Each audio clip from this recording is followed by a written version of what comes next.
Welcome to a peaceful journey under the stars. In this story, we'll sail through the endless night sky alongside Ra, the ancient sun god, as he embarks on his celestial voyage across the heavens. Let the gentle flow of the river and the whispers of the stars guide you into a deep sense of calm. Take a deep breath, let go of any tension, and settle in as we drift through the timeless balance of night and day, where light and shadow meet in a quiet dance. Whether you're here to unwind after a long day, find comfort, or simply enjoy the peace of a bedtime story, this is your time to relax. So close your eyes, let go, and allow Ra's journey to carry you gently into the dream world. Welcome to this moment of tranquility. As the last golden rays of sunlight stretched across the horizon, the great god Ra stood at the edge of the world, gazing down at the celestial river that lay before him. The sky, once ablaze with the warmth of day, deepened into a velvety indigo, speckled with the first twinkling stars. A hush fell over the land below as the world slipped into slumber, cradled by the gentle embrace of the coming night. The time had come. With a breath as soft as the desert breeze, Ra stepped onto his golden barque, the sacred sun boat that would carry him through the duat, the unseen realm beneath the world. Its surface gleamed with a light that pulsed like a quiet heartbeat, an echo of the radiance that had shone over the waking world only moments before. The great river of the night stretched endlessly before him, dark and vast, yet shimmering with a quiet glow, reflecting the light of distant stars. Its waters were unlike any found on earth, flowing with the essence of dreams, their currents weaving through the hidden places of the cosmos. As the boat began to drift forward, ripples of silver light spread across the surface, casting soft, glimmering patterns in its wake. Ra was not alone on this voyage. Beside him, the goddess Ma'at stood tall and graceful, her feather of truth resting lightly upon her brow. She was the keeper of balance, ensuring that order remained steadfast even in the realm of shadows. Her presence was a reminder that, even in the quiet vastness of night, harmony prevailed. At the stern of the barque, the wise Thoth, god of knowledge and moonlight, watched over the journey with knowing eyes. A sacred scroll rested in his hands, filled with writings that recorded the passage of time. The delicate movements of his reed pen traced the story of the night, inscribing the unfolding journey into the fabric of eternity. From the shadows of the boat, the silent Heka, the god of magic, whispered blessings into the air.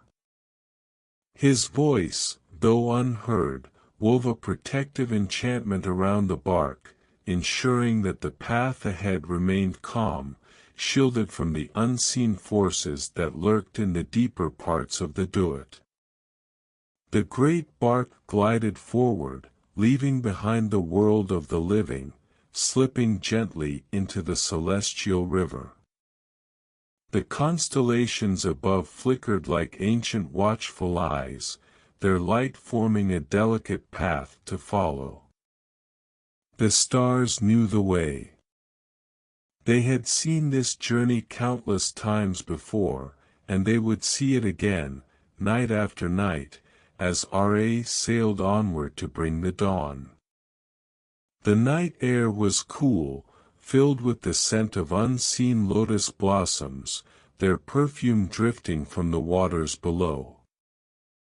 There was a peaceful rhythm to the voyage, the soft lapping of celestial waves against the boat, the whisper of Maat's robes as she moved, the scratch of Thoth's pen as he recorded each moment. Ahead, the river stretched into mystery, winding through the unseen corridors of the night. It was a realm both ancient and new, a place where time flowed differently, where the past, present, and future wove together like threads in a vast tapestry. The golden barque sailed on, carrying the light of the sun through the hush of the sleeping world, its journey only just beginning. The golden barque drifted silently through the celestial river, its glow a soft ember against the deep indigo expanse of the night. The world of the living was now far behind, left to its dreams, while R.A. and his divine crew ventured deeper into the Duat's sacred waters.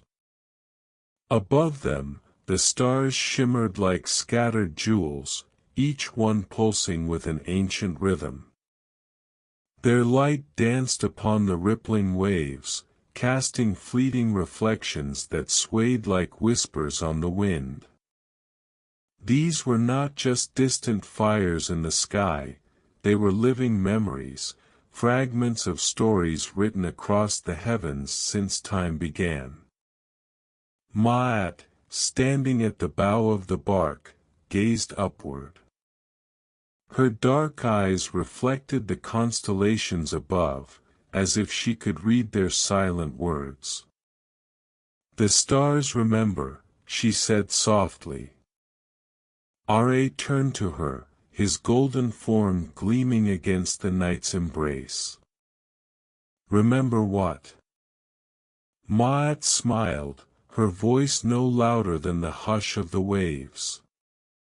"They remember when they, too, were part of the great light. Before they were scattered across the sky, they once belonged to you, O Radiant One." R.A. looked upon the stars, their glow like distant embers of his own eternal flame. He had never truly been alone. His light had left pieces of itself everywhere, woven into the vast tapestry of the night.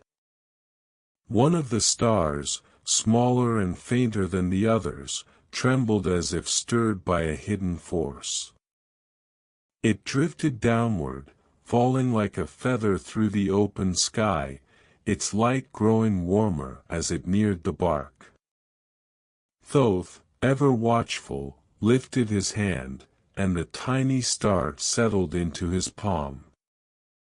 It flickered gently, pulsating in time with the slow breath of the universe. "This one has a story to tell," Thoth murmured, tracing the delicate glow with his fingertips.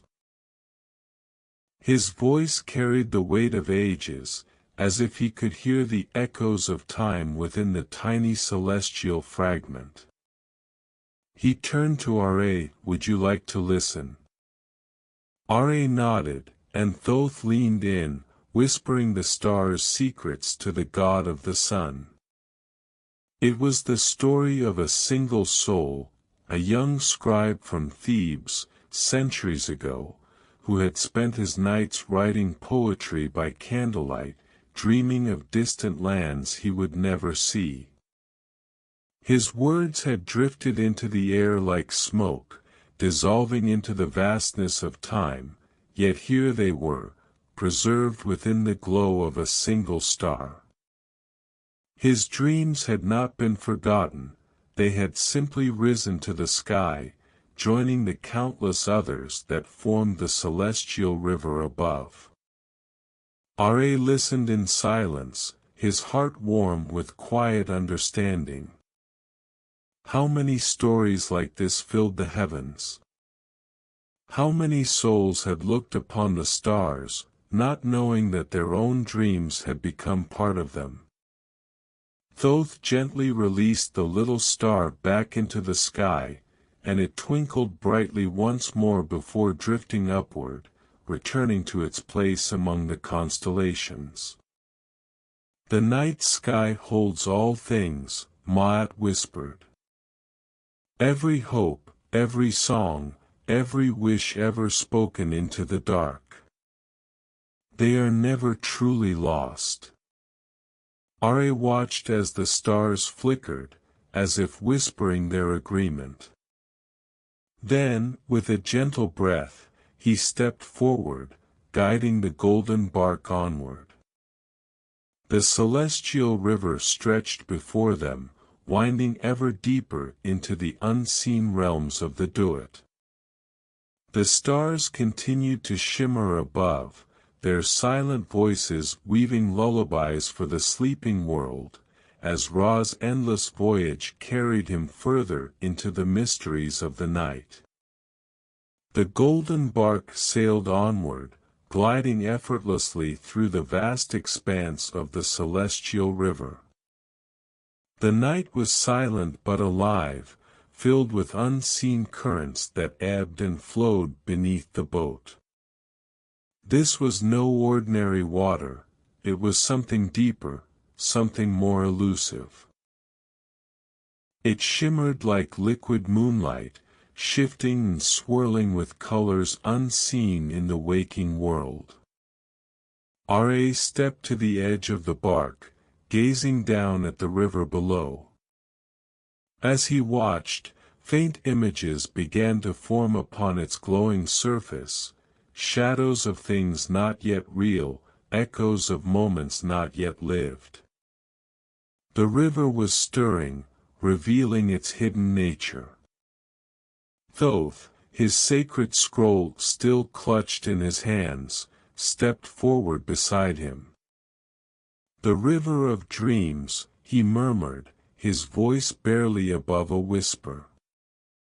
"This is where the sleeping world drifts, where their thoughts take shape and rise like mist into the night." Ra's golden eyes softened. He had seen the waking world, had bathed the land in light, watched people toil beneath the sun. But here, beneath the veil of night, he saw something different. He saw their quiet wishes, their hidden hopes, their deepest longings whispered into the dark. The river pulsed gently, and from its surface, a dream began to rise. It emerged like a delicate wisp of light, curling into the air like smoke before settling into an image, faint, translucent, but full of life. It was a child, curled beneath a linen blanket, sleeping soundly in a small mud brick home. A wooden toy rested beside them, carved into the shape of a lion, its edges worn soft from years of love. The child stirred slightly, murmuring something too quiet to hear. Above their head, the dream shimmered, a lion, not of wood, but of light and strength, running freely across golden sands, its mane shining like the rising sun.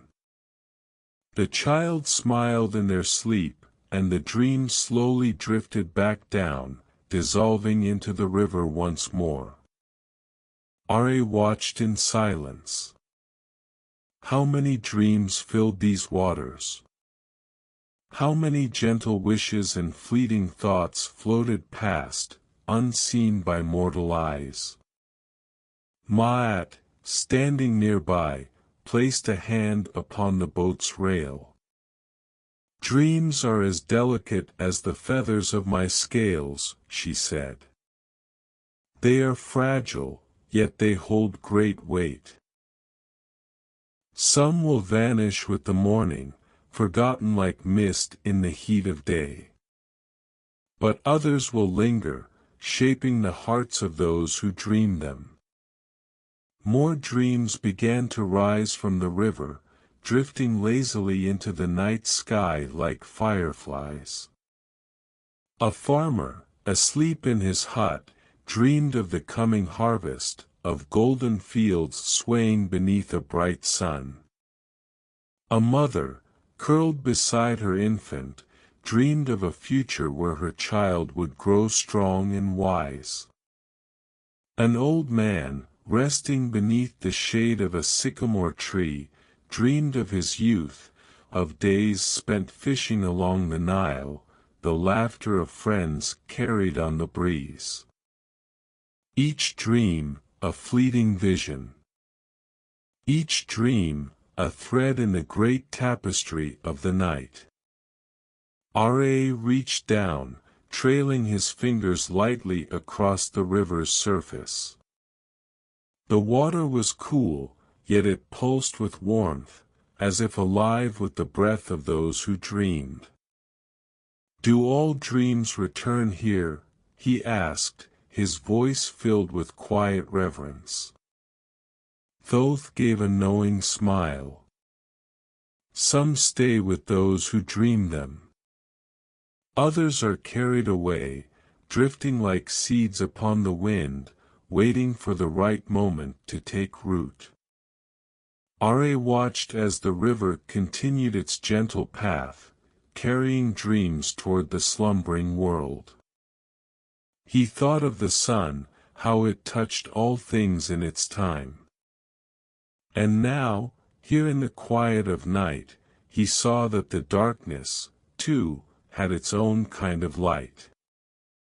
A soft wind stirred the celestial waters, and the golden barque sailed onward, leaving the dreams to float behind them, waiting to be awakened with the dawn. The golden barque drifted deeper into the celestial river, leaving the soft glow of dreams behind.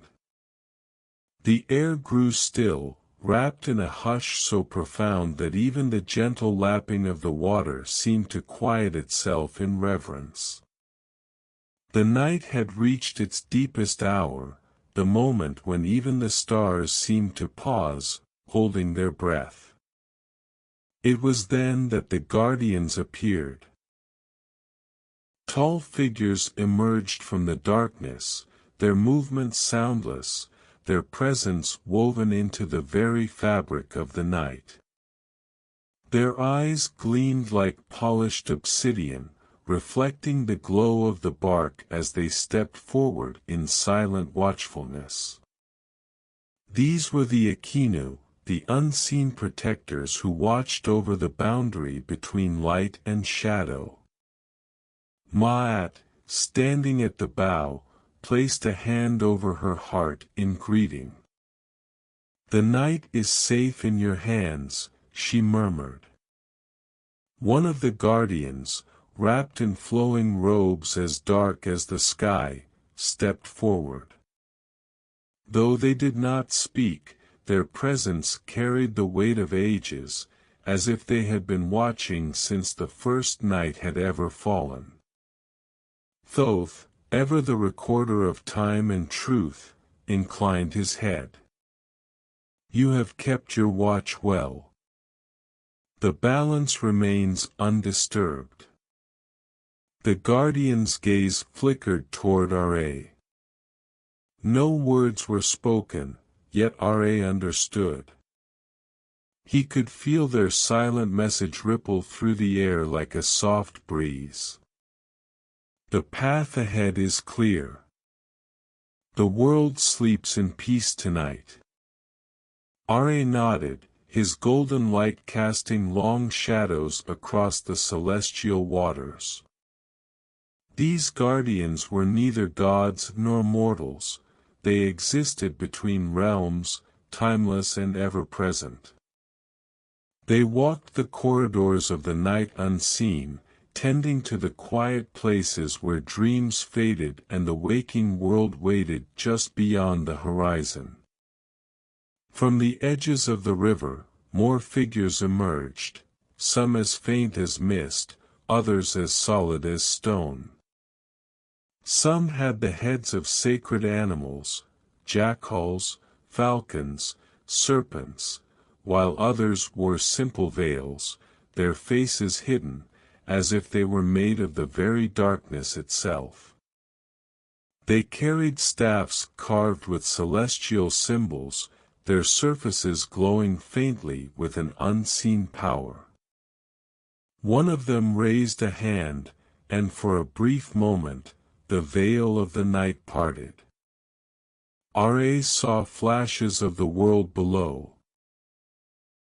Villages bathed in moonlight, palm trees swaying in the hush of the desert wind, the gentle rise and fall of chests as people slumbered in their homes. The guardians stood at the edges of these places, watching, ensuring that nothing stirred where it should not. Even in darkness, there is protection, Ma'at whispered. Even in stillness, there are unseen hands that guide the night. Ra studied the guardians, sensing the depth of their silent duty. Though the world above did not know them, they stood eternal, unseen sentinels of peace.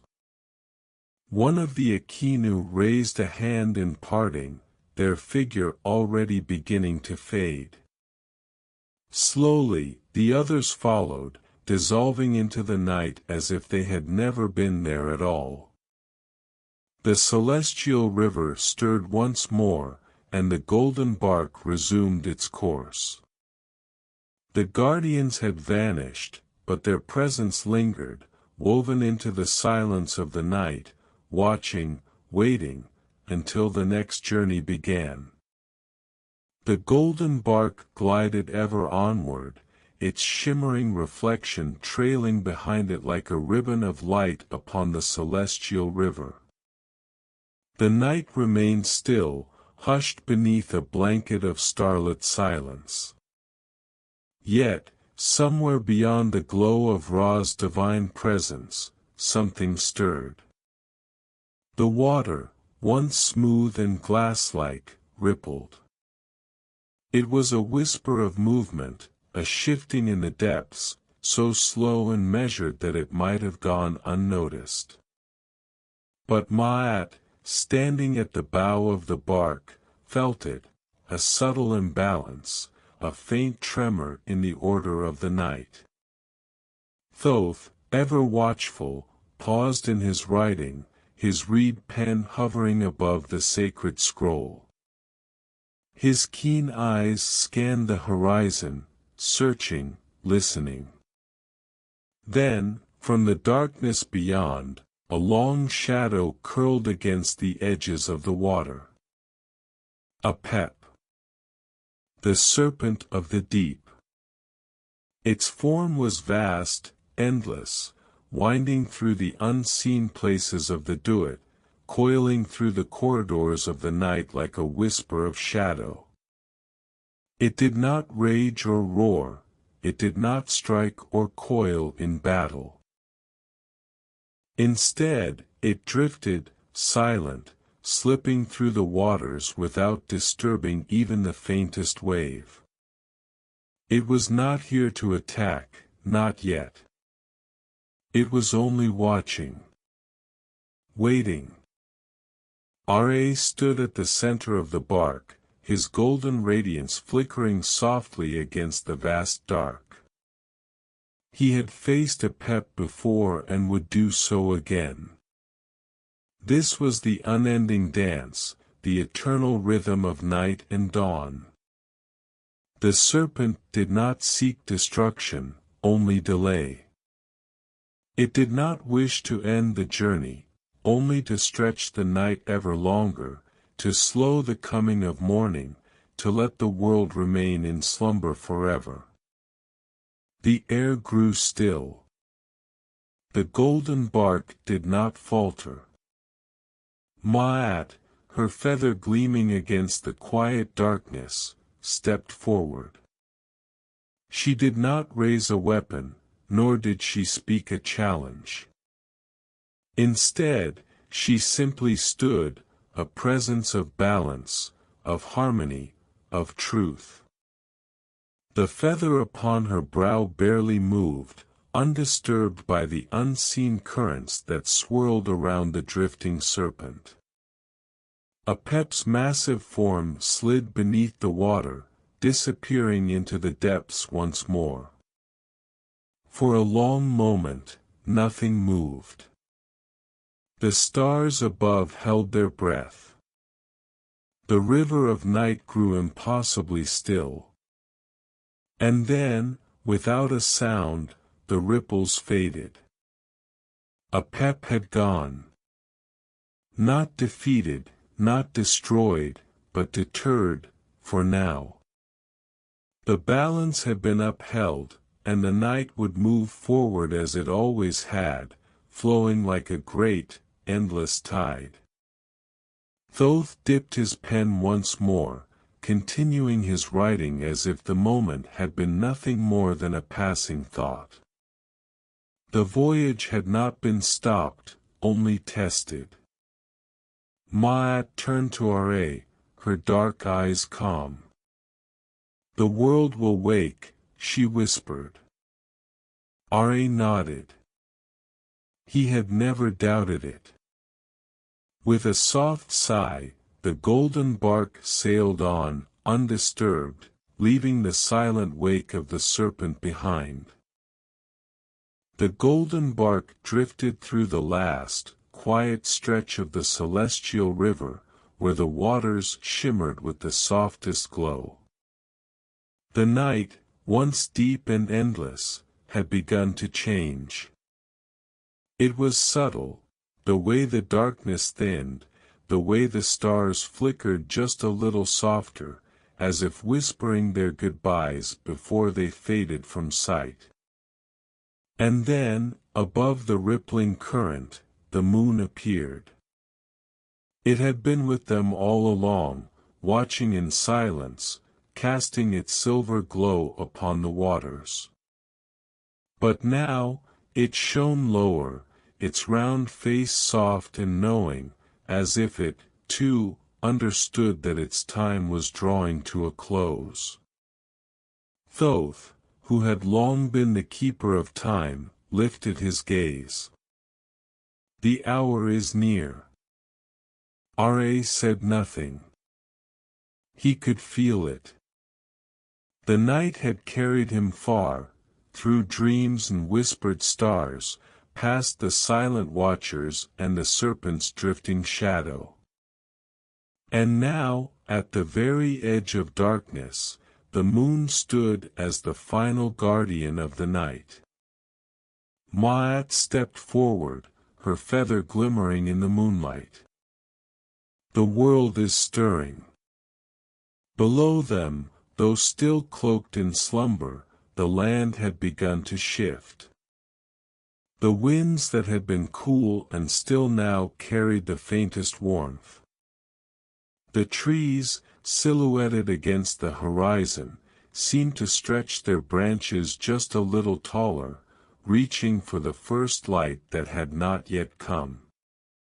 And the people, wrapped in their dreams, had begun to stir, not fully awake, not yet, but touched by the first whispers of dawn. A child nestled deeper into their blanket. A fisherman in his hut turned onto his side, sensing the faintest pull of morning in his sleep. Even the river, far below, shimmered with a quiet readiness, waiting to catch the first golden hues of the coming sun. The moon, pale and glowing, drifted lower. Its reflection stretched across the waters, as if embracing the river one last time before letting go. "Do you ever long to stay?" Ma'at asked softly. The moon did not answer, but if it had, Ra thought he already knew its response. The night did not fight the coming of day, just as the day would never hold back the night. There was no sorrow in its departure, no longing or regret. There was only the cycle, the balance, the gentle tide of time that carried all things forward. The moon's glow thinned. Its reflection wavered upon the water, fading softly, as if exhaling a final breath before slipping beneath the horizon. The night sighed. And R.A. lifted his gaze to the east.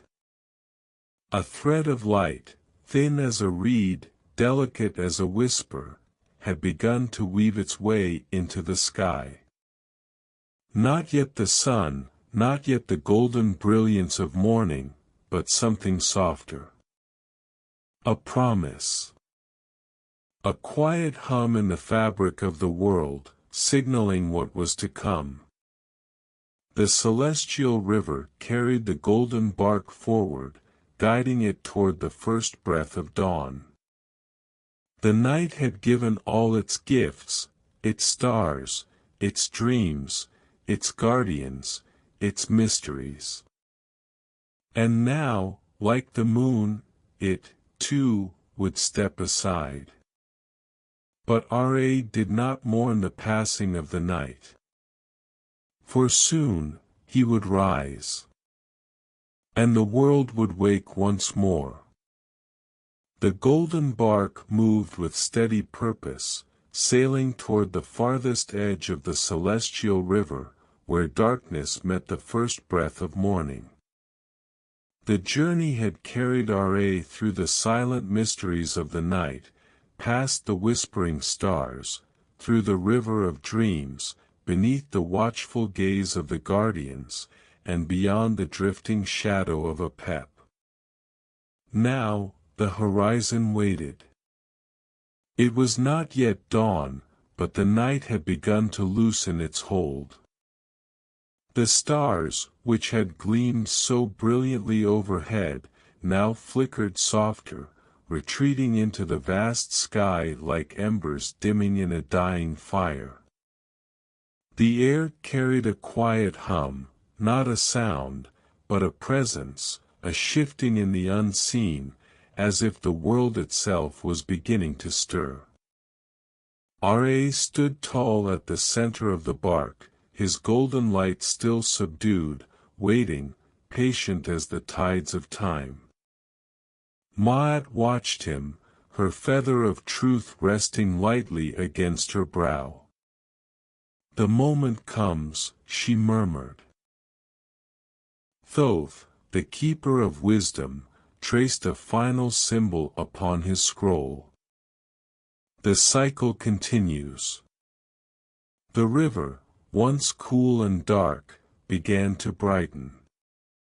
A shimmer of warmth stirred beneath its surface, golden flecks dancing within the currents like scattered grains of sand. The boat moved as if drawn forward by an unseen hand, pulled by the invisible thread that connected night to day, the endless weaving of time itself. Then, at last, the horizon breathed. A single thread of gold unraveled across the sky, thin and fragile, like the first stroke of a painter's brush upon a blank canvas. It stretched outward, widening, deepening, blooming into a delicate glow that touched the waters below. R.A. felt it stir within him, a quiet awakening, an ancient rhythm rising once more. The warmth within his chest, held in quiet reserve throughout the voyage, began to unfurl. The barque sailed forward. The darkness at the edge of the world quivered, shifting, pulling away like a great curtain drawn back by unseen hands. The stars, their watch complete, faded into the fabric of the sky, yielding to the growing light. The first true beams of gold streaked upward, illuminating the celestial river in ribbons of amber and fire. The waters, once deep and shadowed, reflected the sun's coming like a great mirror, shimmering with the color of molten dawn. Below, the world stirred. The Nile, stretching like a winding serpent through the land, caught the first glimmers of morning upon its surface. The great temples and quiet villages, once wrapped in the hush of night, basked in the warmth of the returning light. In their homes, people began to wake. A farmer, still wrapped in the softness of sleep, stirred as a golden shaft of light slipped through the wooden slats of his home, warming his skin. A child, who had dreamed of lions racing through the sands, opened her eyes just as the first rays kissed the edge of her bed. A fisherman, standing at the banks of the river, watched as the darkness upon the water receded, the world before him painted anew in hues of morning. Ra took a step forward. His light, once contained, now burst forth in full radiance. His form blazed with golden fire, and the barque, gilded in his glow, shone like a second sun upon the water. The night had ended. The day had come. And Ra, eternal voyager, had completed his journey once more.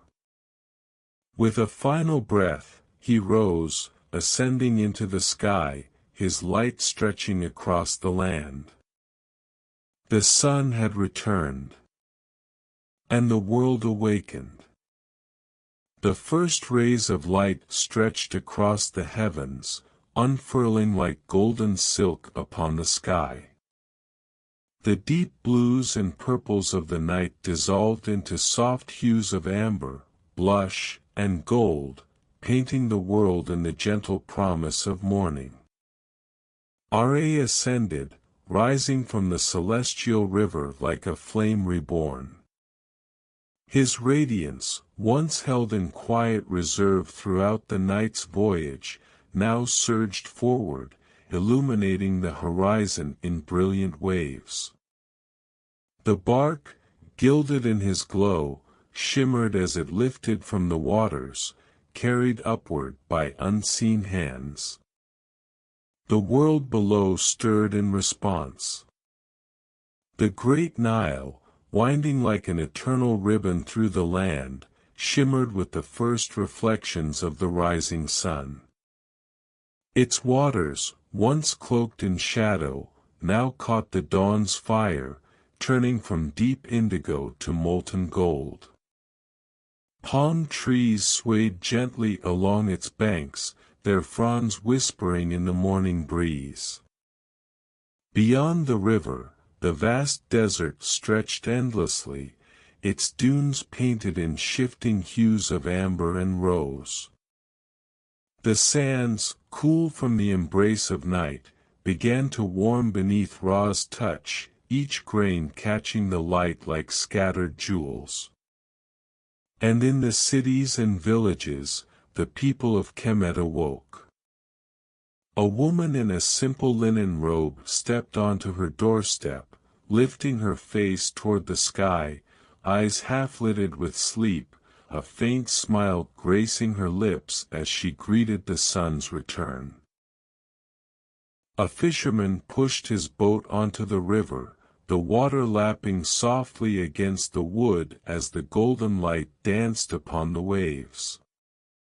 In the fields, farmers stretched their arms, feeling the warmth seep into their skin as they prepared for the day's labor. From the towering temples of Thebes to the smallest homes nestled in the shade of palm trees, life awakened with the rising of the sun.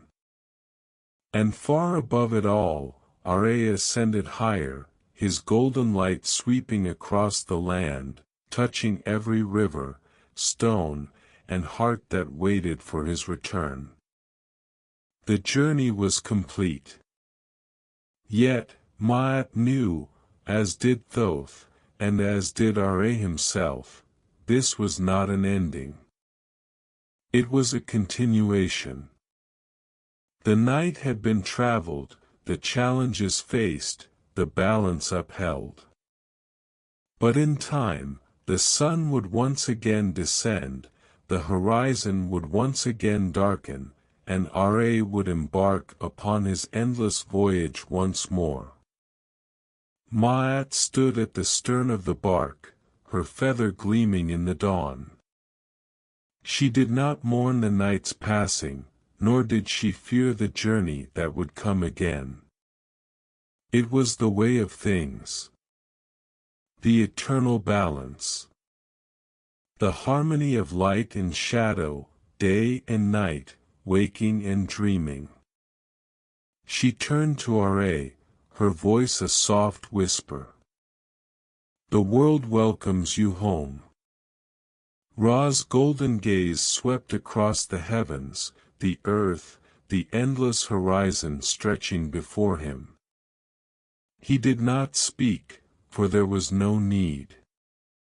The warmth of his light, the steady rise of the dawn, these were his answer. From the farthest reaches of the land to the sky above, the world basked in his glow. Birds soared upon the rising winds, their wings catching the sun's light. The great pyramids stood tall, their limestone faces gleaming in the golden radiance. The statues of gods and kings, carved in stone and lined in shadow, now burned with the brilliance of morning. And in the hearts of the people, there was peace. They did not question the sun's return, nor did they wonder if it would rise again tomorrow. It simply was. An unshaken truth, as certain as the beating of their hearts, as constant as the flow of the Nile. Ra would always rise. The golden barque, now fully bathed in the brilliance of day, sailed higher, its course set upon the endless sky. The night had whispered its secrets, the river had carried its dreams, the guardians had stood their watch, and the serpent had drifted away into the depths once more. And now, as the world stretched and woke beneath the warmth of a new day, the journey of the sun god was complete. For now. But when the day faded and the horizon burned once more with the colors of dusk, Ra would descend. And as the stars emerged, he would step aboard his barque once more, setting sail upon the river of the night, traveling through the dreams of the world, carrying the light through darkness, until the sun would rise again. The journey never ended. The cycle never broke. And so, as the golden light spilled across the land, as the voices of the waking world rose in quiet gratitude, as the river flowed and the sands shifted, as the sky stretched ever onward, the sun rose again.